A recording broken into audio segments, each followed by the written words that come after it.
Com. In this video, we're going to be looking at Ohm's law to understand how it works as well as how to use it. There are also two problems at the end of this video for you to test your knowledge and see if you can solve. So what is Ohm's law? Ohm's law is the relationship between voltage, current and resistance and how they relate to each other. Ohm's law was developed by a German physicist named George Ohm, who undertook many experiments to develop his theory, including measuring current by touching live electrical circuits to see how much it hurt. As you might imagine, the higher the current, the more it hurt. Now there are three formulas we need to use for Ohm's law, but we don't actually need to remember these, and I'll show you a super easy tip in just a moment. So the three formulas we use for Ohm's law are voltage equals current multiplied by resistance, current equals voltage divided by resistance, and resistance equals voltage divided by current. If that seems like a lot to remember, then don't worry, because we don't need to remember them. All you need to remember is Ohm's triangle, which looks like this. So you just need to remember these three letters in order, V, I, R. Then we just write those letters in a triangle with V at the top, and we draw a line to separate the letters. In fact, you don't even need to remember those because I've made a free PDF guide for you with some worked examples which you can keep on your PC or your mobile and access wherever you need. Links for that can be found in the video description down below. Now all we do when we need to use a formula is cover up the letter we need. So if we want to find the voltage, then we write V equals, and then we cover up the V in the triangle. That leaves us with I and R. So we write I multiplied by R, which means voltage equals current multiplied by resistance. You can write a little multiplication symbol in the triangle between the two letters if it helps you. Now I know what you're thinking, why is current represented with the letter I and not a C for current, or even a letter A for the unit of ampere?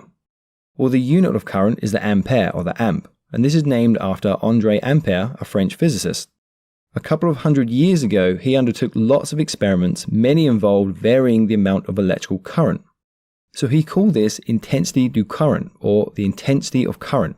So when he published his work, they took the letter I and it became standard until this day. Now you might also come across formulas where the letter E is used instead of V. The letter E stands for EMF, or electromotive force, but don't worry about that. Just stick to using V and substitute V for E if you see it used in Ohm's law questions. Anyway, so by covering V, we get voltage equals current multiplied by resistance. If we want to find current, then we write down I equals, and then we cover up the letter I in the triangle. That gives us V and R. So as V is above the R like a fraction, we can write V divided by R.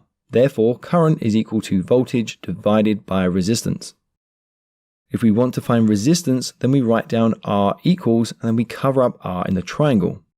That leaves us with V and I, so we write V divided by I, which gives us resistance equals voltage divided by current. Let's look at some examples for how to use these formulas. First, let's see how we find voltage and how it relates to the other parts. Let's say we have a simple electrical circuit with a battery and a resistor. We don't know what the voltage of the battery is though. The resistor is 3 ohms, and when we connect a multimeter into the circuit, we see that we get a reading of 2 amps of current.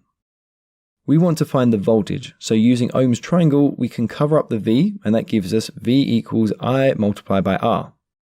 We know the current is 2 amps, so we can write that in, and we know the resistance is 3 ohms, so we can write that in also. Therefore, 2 amps multiplied by 3 ohms gives us 6 volts. The battery is therefore 6 volts. Now if you want to check your answers for Ohm's questions, then I've built a free calculator on the website. You can just drop your numbers in and it will do the calculation for you. Links for that again in the video description down below. Coming back to the circuit, if we now double the voltage by connecting 2 6-volt batteries in series, we get 12 volts. If we now connect this to the same circuit, the current also doubles from 2 amps to 4 amps. If we double the voltage again to 24 volts, the current will also double to 8 amps. So what's the relationship here? We can see that current is therefore directly proportional to voltage. If we double the voltage, we double the current. Remember, voltage is like pressure, is the pushing force in the circuit. It pushes the electrons around the wires, and we place things like lamps in the way of these electrons so that they have to flow through these, and that causes the lamp to light up. By doubling the voltage, we see that the current also doubles, meaning that more electrons are flowing, and this occurs as we apply more pressure or more voltage. This is just like if we were to use a bigger water pump, then more water will flow. Okay, so what about finding current? Let's say we now have a 3 ohm lamp connected to a 6 volt power supply. To find the current, we write down I equals, and then we cover up I in the triangle. That gives us V divided by R, so current equals voltage divided by resistance. We know the voltage is 6 volts and the resistance is 3 ohms, so the current is therefore 2 amps, and that's what we see on the multimeter. By the way, if you don't have a multimeter, then I highly recommend you get one. It's essential for troubleshooting, but also building your essential electrical knowledge. I'll leave some links down below for which one to get and from where. So we saw what happens when we use a resistance of 3 ohms in the circuit. But if we double the resistance to 6 ohms by placing another 3 ohm lamp into the circuit, the current halves to just 1 amp. If we double the resistance again to 12 ohms, the current will halve again to 0.5 amps. We can visually see this because the lamps will become less bright as the current reduces from the increase in resistance. So what's the relationship here? We can see that the current is inversely proportional to the resistance. When we double the resistance, the current will decrease by half. If we halve the resistance, the current will double. Current is the flow of electrons, or the flow of free electrons. For us to make this lamp shine, we need to push electrons through it. How do we do that? We apply a voltage across the two ends. The voltage will push the electrons. The atoms inside the copper wire have free electrons in their valence shell, which means they can very easily move to other copper atoms.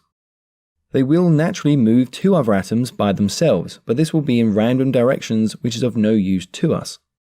For the lamp to turn on, we need lots of electrons to flow in the same direction. When we connect a voltage source, we use the pressure of the battery to push the electrons through the circuit all in the same direction. For example, to power this 1.5 ohm resistive lamp with a 1.5 volt battery requires 1 amp of current. This is equal to 6,242 quadrillion electrons passing from the battery and through the lamp every second. And if it can achieve this, then the lamp will stay at full brightness. If the voltage or current reduces or the resistance of the circuit increases, then the lamp will become dimmer. Okay, now let's look at finding resistance. Say we have a resistive lamp connected to a 12 volt power supply. We don't know how much resistance is adding to the circuit, but we measure the current as 0.5 amps. To find the resistance, we write down R equals, and then we cover up the R in the triangle. We're left with V and I, so resistance equals voltage divided by current. We know the voltage is 12 volts and the current is 0.5 amps. So 12 divided by 0.5 gives us 24 ohms of resistance. Resistance is the opposition to the flow of electrons. It tries to prevent electrons from flowing. That's why we use resistors in circuits to reduce the current and protect components such as an LED. If we try to connect an LED directly to a 9 volt battery, it will blow out because the voltage and the current are too high. But when we add a resistor into the circuit, then these are reduced, so the LED is protected and will shine brightly. So given the circuit, we can increase the current by increasing the voltage, or we can also increase the current by reducing the resistance. We can also reduce the current by increasing the resistance. Okay, time for you to test your skills. Can you solve these problems? I'll leave a link for the answer and the solution in the video description down below. Problem 1. Let's say we have this lamp which has a resistance of 240 ohms. If we plug this into an outlet in the US, which uses 120 volts, what will the current be? Problem 2. If I plug the same 240 ohm resistive lamp into an outlet in the UK, we get a current of 0.958 amps. So what is the voltage being applied here? Okay guys, that's it for this video, but to continue your learning, then check out one of the videos on screen now and I'll catch you there for the next lesson. Don't forget to follow us on Facebook, Twitter, Instagram, LinkedIn, as well as theengineeringmindset.com.